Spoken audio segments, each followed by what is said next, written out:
Hi, this is Ryan at xcannabis.com. A conversation that we often have and that I've done shows about in the past, done a couple interviews with other clergy about this as well.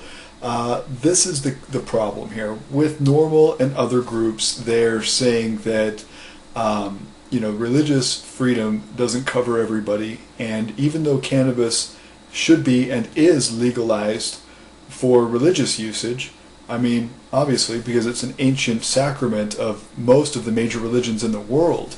But being that, it's such a narrow way of legalization that they're not for it. And this is a graphic that I'm showing you right now that they've used. He's saying that the religious use has limited immunity. If you look here at this center part of the graphic, that cannabis has limited immunity. Sacrament only covers this much, medicine only covers this much, and then this is the greater goal here for everybody else. And they're saying that's not covered by religious freedom.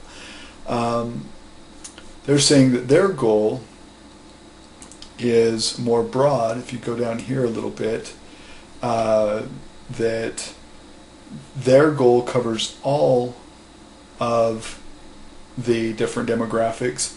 And the little note here says, people who use marijuana for personal relaxation, enjoying music, enhancing mealtime, for creative inspiration, to add to sexual pleasure, alleviate boredom, make a workout less painful and dull, and overcome shyness and socialize with friends, reduce stress, understand art, or simply because it's there, for medicine and sacrament. They're saying that their goal covers all of it.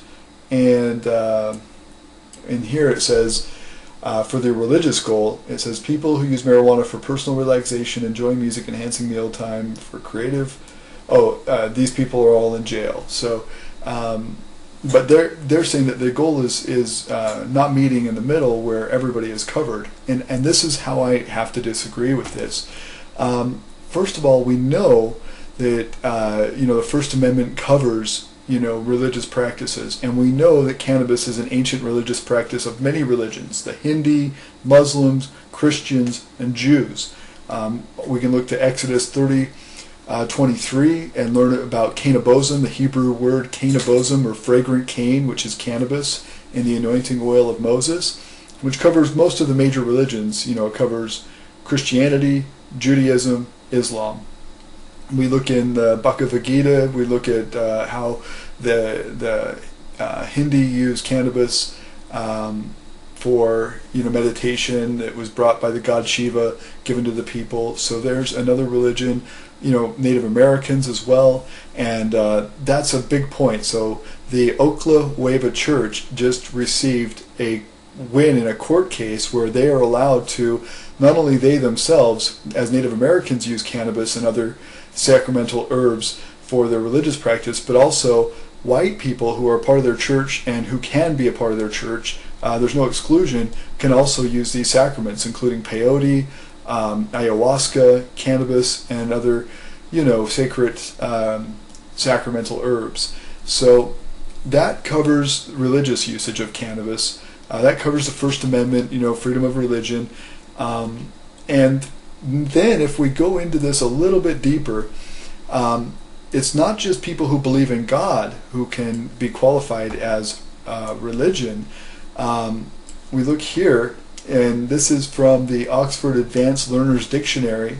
We believe, it shows here that even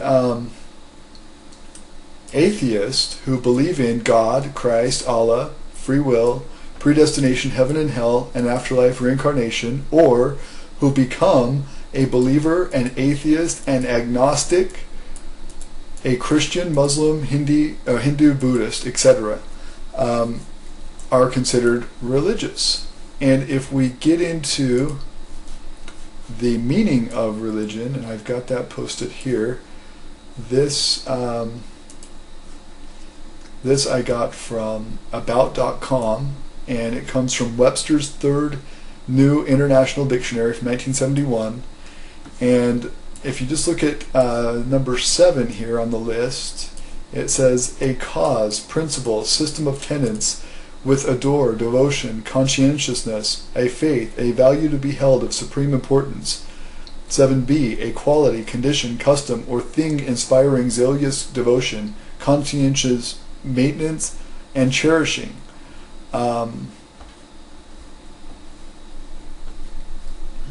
And it also says here, one noteworthy aspect of this definition is that number 7, which refers to the causes and principles which people pursue with zeal. This is often the origin of misunderstandings about religion, because people fail to realize that within the word religion is used this sense. It is being used in a metaphorical way. Thus, baseball really isn't really a religion for some people when it is used in that context. Calling it a religion simply means that they follow it in a way that is more akin to devotion normally reserved for religion.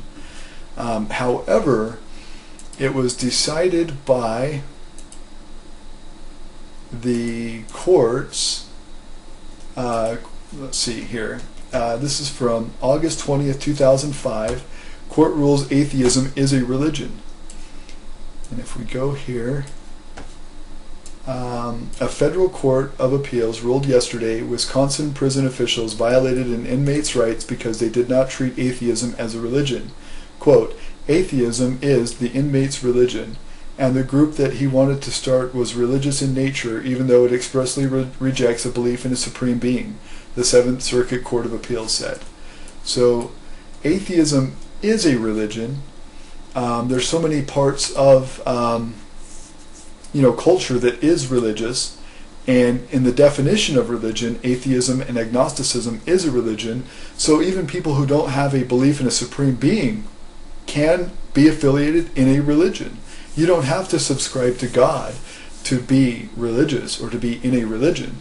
So the normal goal is a little bit deceptive in saying that the religious goal is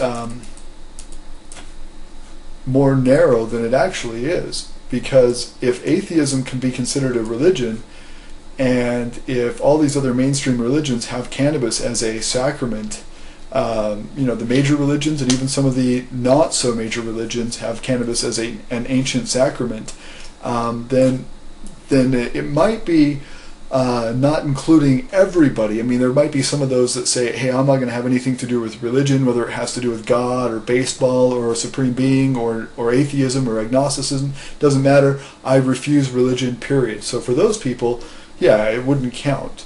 But for the vast majority of people, religious sacrament and religion can be, it can be defined however you want it to be. The government can't tell us how to practice our religion. That's part of the Constitution. Let's just read the First Amendment here. I'm going to look it up and we'll read it verbatim. So it says here, Congress, let me focus in here. Congress shall make no law respecting an establishment of religion, or prohibiting the free exercise thereof, or abridging the freedom of speech, or of the press, or the right of people to peaceably assemble and to petition the government for a redress of grievances.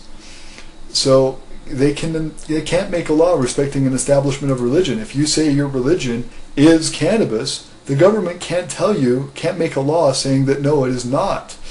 That's just how the First Amendment works.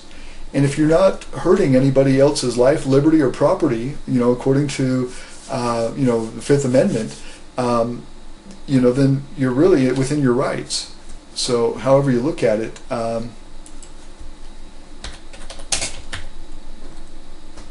I just think that it's important to define, what, religious freedom is. And some people make it so narrow that, they wouldn't possibly support just the religious freedom of cannabis.